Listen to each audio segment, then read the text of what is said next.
Good afternoon, boys and girls, and welcome back. Unfortunately, we missed the knife round.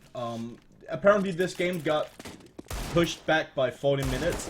I'm not complaining because as I mentioned earlier, I didn't get much sleep last night, so I'm in a bit of a haze right now. So I'm not complaining about it being pushed 40 minutes, 40 minutes back.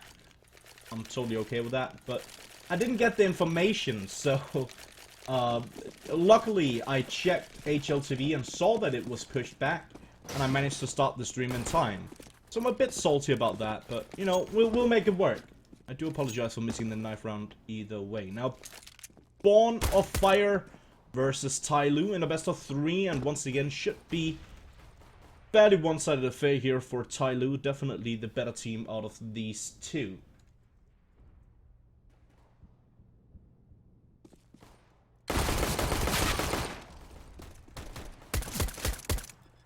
As you can see, TyLoo on the T side and Born of Fire on CT side. TyLoo opening up. Somebody getting the first frag, but 2 kills in favor of Born of Fire. HC needs to be careful. He goes down after only getting 1 frag. Good job here by Born of Fire. DD actually in a good position. Will be able to find the kill on the guy defusing as well. And gets the second kill as well. DD. I mean, he's a great player and he's definitely showing exactly that.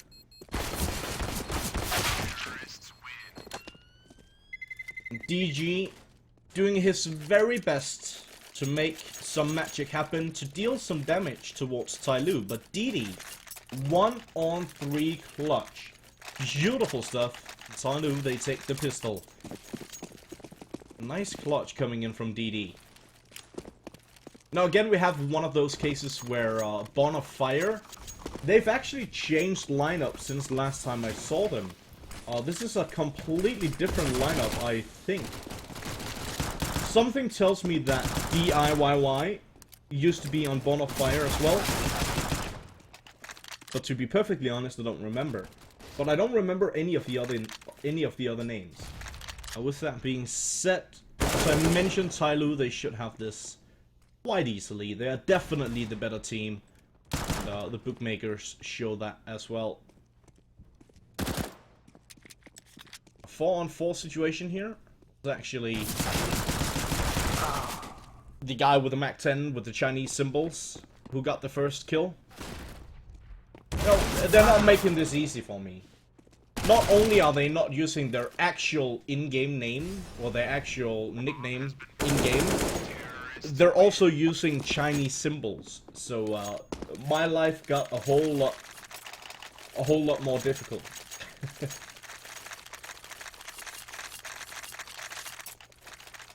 Either way, let's get some predictions on the table here. First off, in case you haven't noticed already, we're starting on Mirage, as you can see. That's chosen by Born of Fire. Second map will be Cash, chosen by TyLoo. Third map, if needed, I highly doubt it, will be Cobblestone. And predictions for this game, I believe that both Mirage and Cash will be very one-sided in favor of TyLoo. TyLoo by far the better team. And, I mean, the only thing that could potentially go in the favor of Born of Fire is that TyLoo, they have a tendency of underestimating their opponents in their own country. Now, the funny thing about that is that when they go to LAN events in Europe, they've been to quite a few of them. When they go to LAN events and big events in Europe, they get underestimated, and that means that sometimes they manage to pick up a map or 2 against some pretty good European teams, or even NA teams for that matter.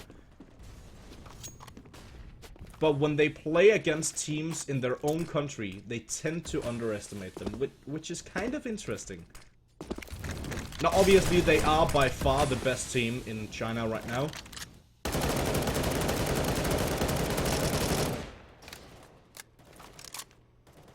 Yeah, I know, the guy with the MAC-10. I mean, what am I supposed to call him? I don't speak Mandarin or whatever language that is. I don't know those symbols.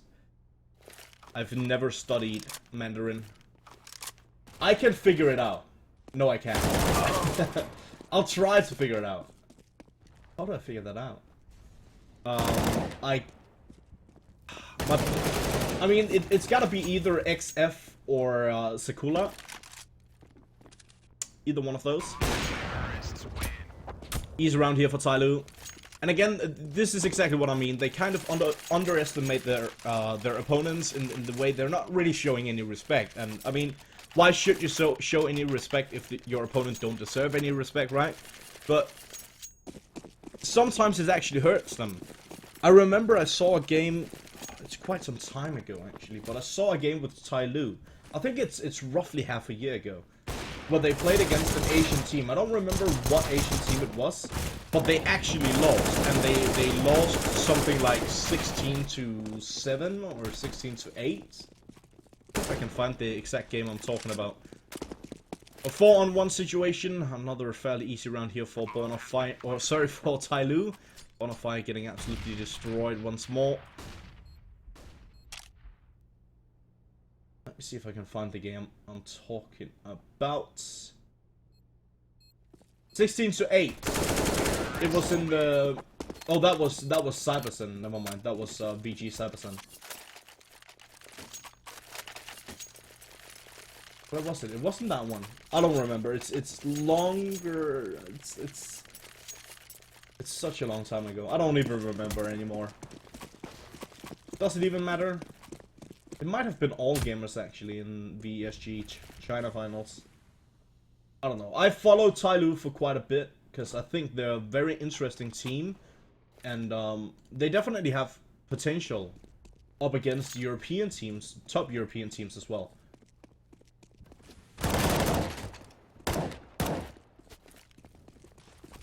But yeah, I totally agree with the guy in chat right now, saying it hurts them because they're not playing at 100%, so they'll always lose against the big boys in Tier 1. Exactly my point. Which is why you should never underestimate your opponents. You should never go like full disrespect on your opponents. You should always treat... I mean, if you're in a game against, you know, opponents who you should beat quite comfortably, just treat it like a puck. Treat it treat the game as if you're trying to you know, test out new strats and see if this works, see if that works, and you might lose some rounds here and there, but it's better for the team. It's better for practice to do it like that. I remember them getting a few upsets against these Tier 1 teams. I remember that as well. I just mentioned that not that long ago. But they actually had some really nice, you know, best of 1 upsets. Which is... I don't like best of 1s. I really don't. Because there's so much potential for upsets. And you can have a team that, you know, 9 out of 10 times they will lose. But then in the most important game of their life, they end up winning. And it doesn't really give a strong sense of who is actually the better team, right? So just because you win over a team once doesn't mean that you're a better team. I think that's been proven quite some time. So another fairly easy round here for TyLoo. Somebody with a wild spray down towards top of middle. Takes care of DG. And it's now gonna be, I believe that's XF. Let me see if I can figure that out, actually. I think this is XF. I don't know what they're saying in chat. I'm sorry, I don't speak Mandarin or whatever it is. Indeed, it is XF. This guy right here who just died, that's XF, the guy with the Mac 10. As I named him. the second or third round. 7-0 in favor of TyLoo, and off to a good strong start, just like it should be.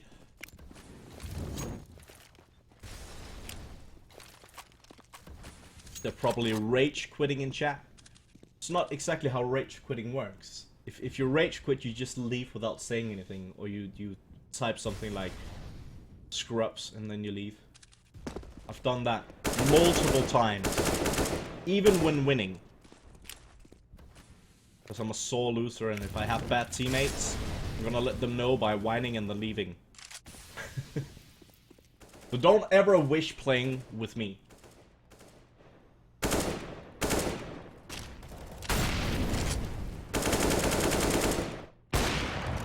Good peek coming in from Mo. Now it's a bit funny. Mo, as you can see, he's called Captain Mo, and a lot of people have been mentioning that as well. When you watch the top tier streams, when you watch, you know, the tier 1 matches, and you see TyLoo in those games at the majors and stuff like that, you hear the commentators saying Captain Mo, and I understand it. He's been called this in game for forever, it seems like. When I started commentating like 3 to 4 years ago, I remember covering a game with TyLoo. I think it was like right at the start of my career. It was a bit interesting, and back then he was called Mo, but now he wants to be called Captain Mo, and it calls for some confusion. Which I usually say that I like for the players. I mean, you gotta think about it like this. Most brand is him, right? He doesn't have, maybe he does, but he's not like a he's not like Adidas, who have, you know, clothing lines and shoes and stuff like that. His brand is himself, and that goes for all the players. So why would they change their name? I simply don't understand it. But there's so many things in this world that I just don't understand. I'm just a scrub. 8-0 for TyLoo. Another round that should be fairly easy for them here. See someone asking about my rank in the chat. Now, I don't usually comment on that. What I usually say to people is my rank is bronze 1. Because Counter-Strike rank has nothing to do with how good you actually are. You can be global and play like a silver. You can be silver and play like a global. It doesn't mean anything at all. So I typically refrain from those questions. As I mentioned, another round that should go in the favor of TyLoo. Somebody up towards connector. He finds the kill here on XF. Let's get dinked down to 9 HP. Sakula up on short. Gonna make his way over towards the A-bomb site. Good job here by somebody, DD and attacker. It's now gonna be 8-13 left alone in a 1-on-4 situation. Somebody left on 1 HP.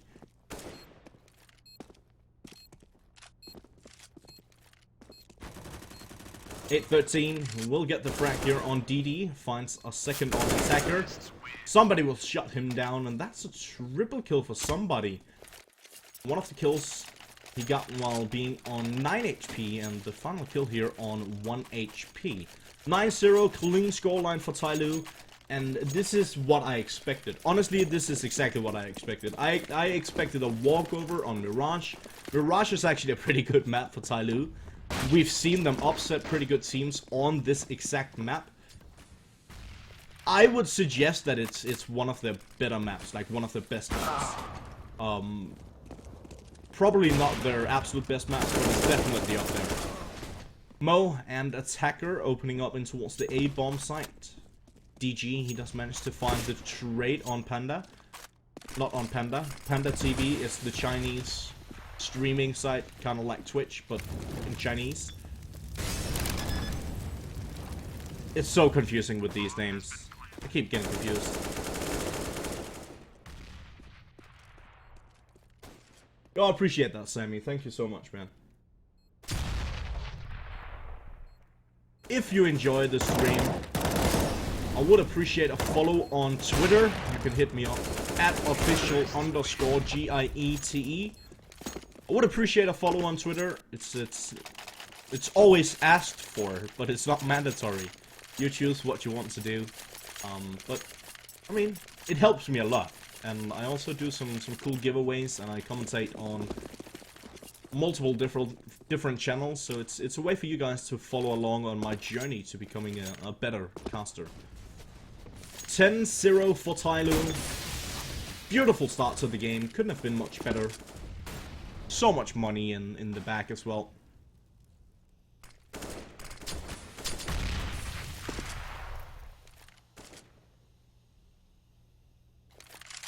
Ager asks, you mentioned you're quite aware of China scene. If TyLoo is number 1, who is number 2 and number 3 in your opinion? BOF.Gaming Cybersen are probably gonna rank in at number 2. And 5 Power honestly is a good contender for 3rd place. No joke. They're really good. They're actually really good.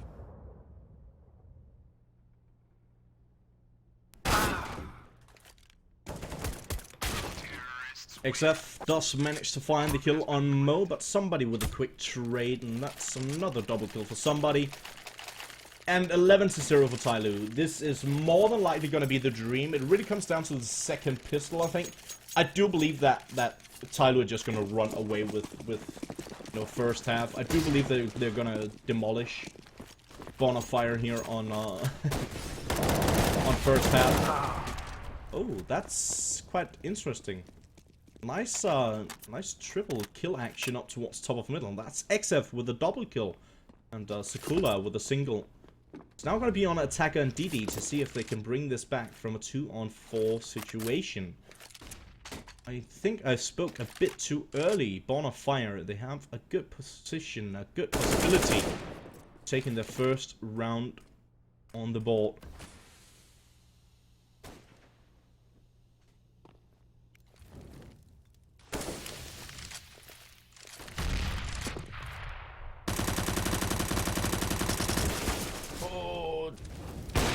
DIY. I mean, bit of an obvious breakdown. Good job here by DG. He managed to find the final 2 kills, and that's a double kill for him in the round. And indeed, the first round on the board for BOF. I honestly didn't expect that. I thought that now I'm gonna say a word that I actually hate. I thought the momentum here from TyLoo. The reason why I hate that word, I can go into that real quick. The reason why I hate that word is because I usually say that it's a word you use as a commentator if you don't know how to explain what's going on. But I've gotten a deeper understanding of how important momentum actually is, and I've been speaking with quite a few pro players they've all told me that having momentum is actually a real thing. I've always just, you know, swept it under the carpet. Just said, well, that's just something noobs use when they're commentating. Maybe I'm the noob.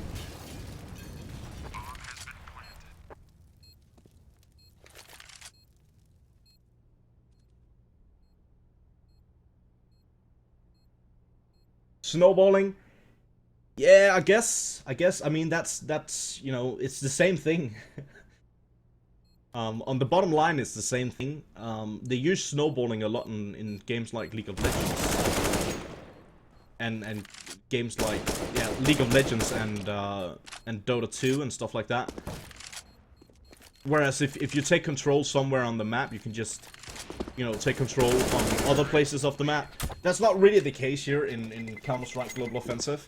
The way that momentum works in this map, or in this game, in my opinion, is that you gain so much confidence against your opponent that your aim actually gets better. This happens for me, myself, when I'm playing. If I start hitting shots, I'm gonna be consistently hitting shots. So if any of you guys know Cadian, who's playing for Rogue, he's very momentum based as a player. He's playing a lot on emotions, and if he's doing well, you're gonna see him do incredibly well. Whereas if he's having a few rounds where he's not doing so fantastic, he's more than likely gonna be you know, in the middle or at the bottom of the scoreboard.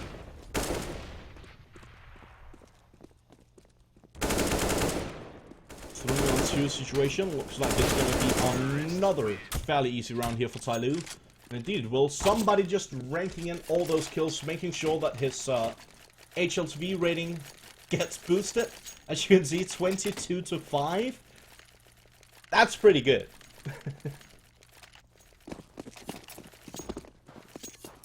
That's pretty good. 13-1. Bonfire, they have managed to get themselves a single round on the board this far, but TyLoo, they're definitely... It's like one of those, what's that dance called? Is it the cha-cha-cha, where the man is completely in charge, and the woman is just getting thrown around? Well, that's not cha-cha-cha, what is it? Like disco? I don't know. I don't know my dance, okay? I tried to hit you up with an analogy, it didn't work out, as usual. It's one of those dances where the male is 100% dominant, and the female is just getting thrown around like crazy. This is that.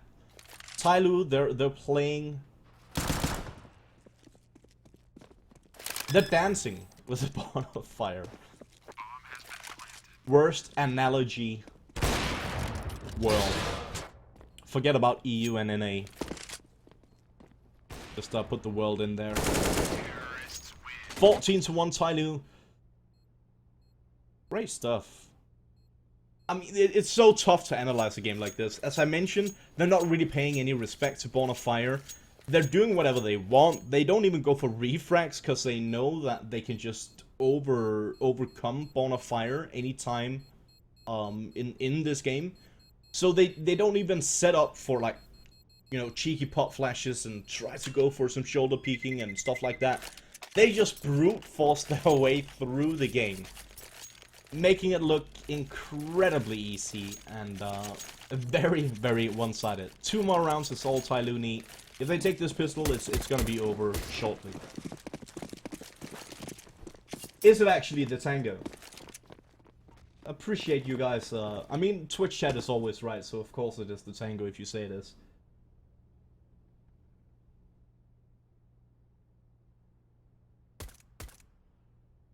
I appreciate you guys with the chat activity. In the previous game we had 5 power versus EDG. I was sitting here and feeling very lonely. Now I have you guys to interact with, and I appreciate that. Especially in a one-sided game like this, where it's kind of tough to get too much out of the game. At least from an analytic point of view.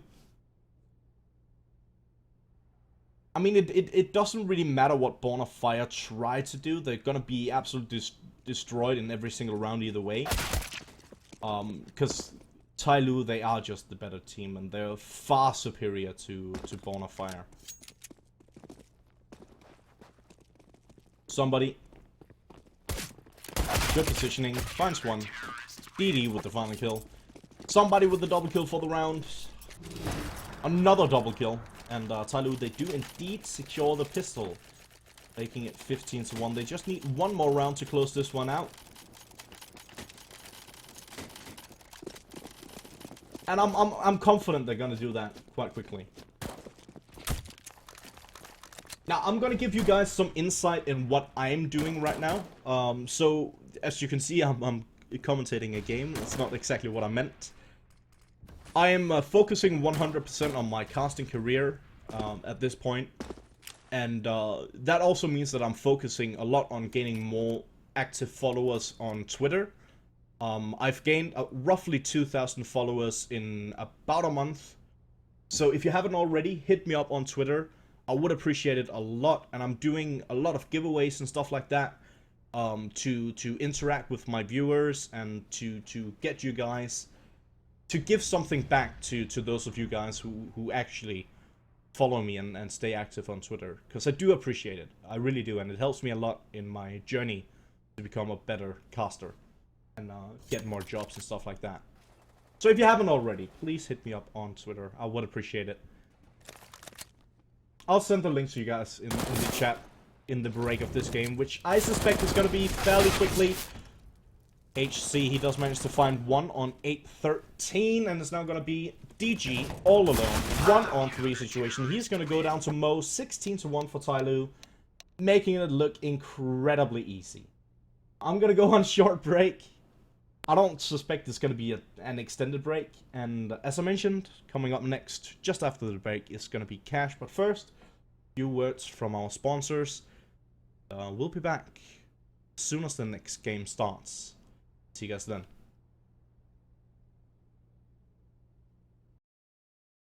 E-Gaming Bets, online betting for every esports fan.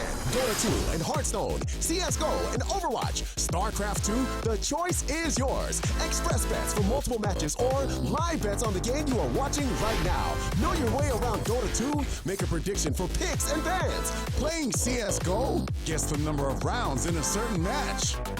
Daily quests for all participants and all the best choice of payment systems.